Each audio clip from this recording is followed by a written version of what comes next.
নিশ্চয়ই দেখেছেন যে আমাদের গত বছরের হাই ডাবল ডিজিট যে অর্জন হয়েছে, এটা তো নিশ্চয়ই ঢিলেমির মাধ্যমে অর্জন করা সম্ভব নয়। সো এগুলো খুবই ব্রড মানে অ্যান্ড ভেগ মন্তব্য। সো আপনি যদি স্পেসিফিক্যালি বলেন কোনো পার্টিকুলার মিশনের কথা বলেন, তাহলে আমরা সেই ব্যাপারে নিশ্চয়ই দৃষ্টি দিই। পণ্যের বৈচিত্র্যকরণ তো একটা পারপেচুয়াল এফোর্ট, এবং আমরা এই এফোর্টটা নিয়ে আছি। দুঃখজনকভাবে আমরা এটাকে যথেষ্ট পরিমাণ বৈচিত্র্যকরণকৃত করতে পারিনি। এমনকি আমরা যে গার্মেন্টস পণ্য রপ্তানি করি, সেখানেও আমাদের বৈচিত্র্যের ব্যাপক সুযোগ রয়েছে। তো আমরা মানে যে পণ্যে আমাদের বিশেষায়ন রয়েছে, সেখানেও যেমন বৈচিত্র্যের সুযোগ রয়েছে, তেমনিভাবে অপ্রচলিত পণ্যের বাজারজাতকরণের ব্যাপারে আমাদের উদ্যোগ রয়েছে। এবং এই প্রচেষ্টাটা মানে একটা পারপেচুয়াল এফোর্ট হিসেবেই জারি আছে। আমরা নিশ্চয়ই করতে চাই।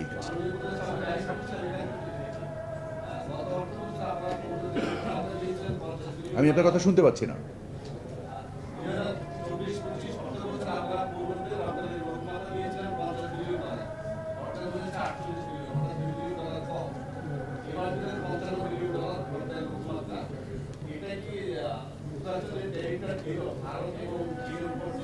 আপনার তথ্যটা সম্ভবত সঠিক না। না, ঠিক আছে স্যার, 48.28 বিলিয়ন মার্কিন ডলার পণ্যে হয়েছে, মানে পণ্য এবং সেবা মিলিয়ে বলেন।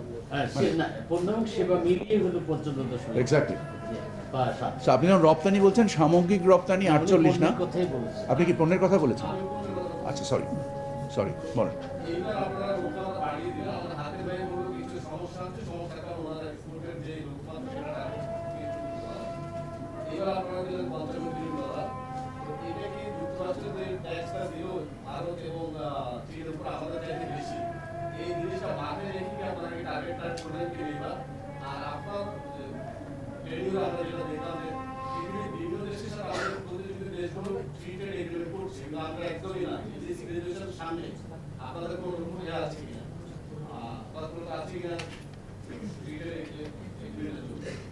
মানে ডেফিনেটলি নিয়ামক হিসেবে তো আমরা আমাদের যে শুল্ক চুক্তি বা বিভিন্ন কিছু হচ্ছে, সেগুলোকে তো আমরা নিয়ামক হিসেবে নিয়েছি। আর একই সাথে যে বিভিন্ন রকমের ফ্রি ট্রেড এগ্রিমেন্ট, আমরা নিজেরাও এখন 3টা ফ্রি ট্রেড এগ্রিমেন্ট নেগোশিয়েট করছি। আমরা জাপানের সাথে করছি, সাউথ কোরিয়ার সাথে করছি এবং সিঙ্গাপুরের সাথে করছি। সো আমরা 3টা ফ্রি ট্রেড এগ্রিমেন্ট করছি। কোনো দেশের সাথে ফ্রি ট্রেড এগ্রিমেন্ট আমাদের জন্য উপযোগী বা সহায়ক নাও হতে পারে। সেসব ক্ষেত্রে আমরা সিলেক্টিভলি ফ্রি ট্রেড এগ্রিমেন্ট করার চেষ্টা করছি। যাদের সাথে ফ্রি ট্রেড এগ্রিমেন্ট করলে আমাদের সুবিধা হবে, এবং এলডিসি কান্ট্রি হিসেবে আমাদের যে প্রেফারেন্সিয়াল মার্কেট অ্যাক্সেস আছে, এটার মধ্যে আমরা ইউকে এবং ইইউ, মানে আমাদের এসটিএস এবং ওইটা ইউকের সিস্টেমটা হচ্ছে আমাদের জিএসপি জিসিটিএস। হ্যাঁ, সো আমরা এই জিনিসগুলোকে যতদিন সম্ভব ধরে রাখার চেষ্টা করছি, এবং এছাড়াও এর পরবর্তীতে আমরা এটাকে আরও কীভাবে প্রেফারেন্সিয়াল মার্কেট অ্যাক্সেস মানে ধরে রাখতে পারি, সেই প্রচেষ্টায় বাণিজ্য মন্ত্রণালয় একত্রিতভাবে কাজ করছে। এখনো আলোচনা চলছে, আমাদের কাছে এখনো সুনির্দিষ্ট সময় নেই।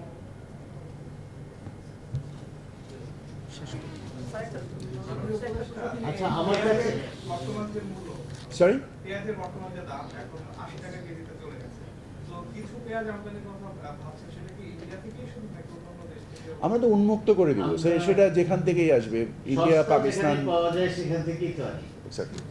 দামটা কমানোর জন্য তো কাজটা করা হবে, যেখানে সবচেয়ে সস্তা পাওয়া যাবে সেখান থেকে আনা হবে। আচ্ছা, আরেকটা ঘোষণা আছে, আপনারা না, আমরা পরিমাণটা তো চাহিদা যোগানের সমন্বয়ে আমরা পরিমাণ নির্ধারণ করব। আমরা যতক্ষণ পর্যন্ত মনে করছি যে দাম স্থিতিশীল করার জন্য যতটুকু প্রয়োজন, আমরা ততটুকুই করব।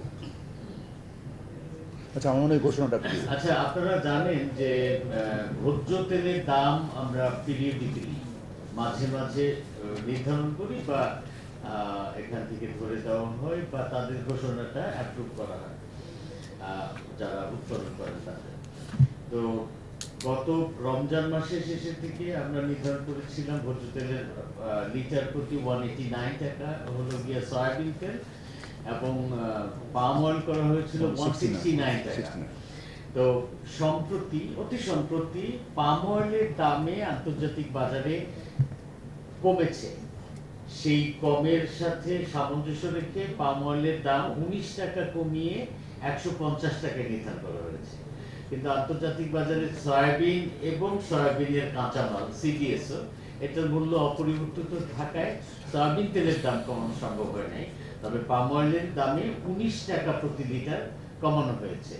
এটা একটা তেলের মূল্যের ব্যাপারে আপনারা দেখছেন সবসময় মূল্যের বৃদ্ধি হয়, কিন্তু আমরা যেটা করছি সেটা হলো এই দুইটা পণ্যই কিন্তু পুরোপুরি শতভাগ আন্তর্জাতিক বাজারের উপর নির্ভরশীল।